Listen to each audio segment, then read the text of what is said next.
ಬಾಗಿಲಿನಾಚೆಗೆ ಬಂದು ಕೂಗಿದೆ ಬಾಳು ಬಾಯೆಂದು ಸಂತಸದಿಂದ ಓ ಎಂದು ಓಡಲೇಬೇಕು ನೀನೆಂದು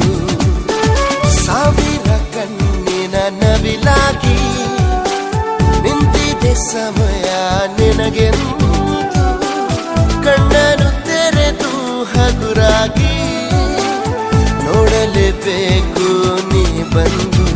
ಕಿವಿ ಮಾತೊಂದು ಹೇಳಲೆ ನಾನೆಂದು ದಾರಿ ನಿಂತಾಗ ಸಾಗಲೇಬೇಕು